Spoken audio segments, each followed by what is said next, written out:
will in phases open up aviation. You will remember we had what we call the golden cycle. The golden cycle is OR Tambo, is Cape Town, and as well as Kinshasa. Now we are expanding to other provinces, and there are others that are included, not included here. And the reasons that they are not included, I kept on speaking about the Western Cape, the Eastern Cape, and in particular George, is because they don't meet the minimum standards that are overseen by the South African Aviation Authority, and in particular the Department of Health in those particular airports. So that is why they will not be here. East London will not be in this phase. It was supposed to be here. It means we are not ready with regard to that. And then George as well. I've been in communication with the Minister of Economy in the Western Cape about George, and I'm very sorry to come back without George. All right, joining us now, you can see him on your screen, is Guy Leitch, the editor of SA Flyer magazine, as we look at these new regulations. So we have more latitude as far as the industry is concerned. Guy, good afternoon to you. I guess this would be welcomed, but the industry itself is far from returning to normal. Hi, Jeremy, and nice to be with you. Well, in fact, I'm afraid it's, again, too little. Industry is still struggling. It's not really breaking even on the loads of just business travel.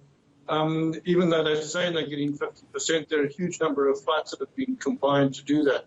And airlines simply cannot afford at this stage to be flying flights that aren't breaking even. So there's not a huge amount of promise for the airline industry. And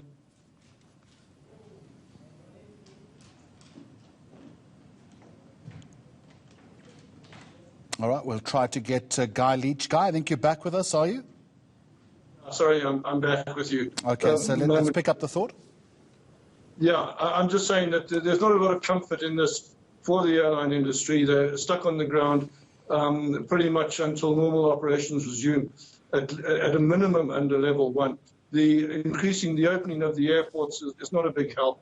And the key factor here is that international tourism is still really not going to happen under these slightly relaxed conditions, which means that the entire South African tourism industry will continue to essentially be dead to foreign tourists. Does the Minister have any choice? Is there anything better they could be doing? I think that there is choice. We're seeing internationally airlines around the world are beginning to open up. And there are clear indications that if what are called the CART proposals are put in place in terms of making airline travel safe, it will indeed be safe. Airlines are not like taxis.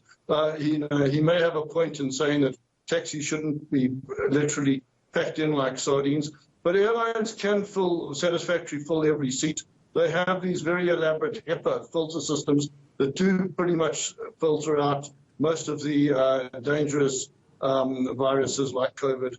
There's been very little evidence that people are getting COVID from neighbouring passengers simply because the ventilation is actually from top to bottom on airliners. So there's very little cross-infection. At the same time, as he indicated, there are a whole series of precautions that can be put in place before passengers actually board. From 2 hours beforehand, you can be making sure that you're not boarding high-risk passengers and that all passengers present themselves before they even get into the airline terminal with a clean, recent COVID test. All of these things will probably make air travel actually safer than almost any other form of interaction.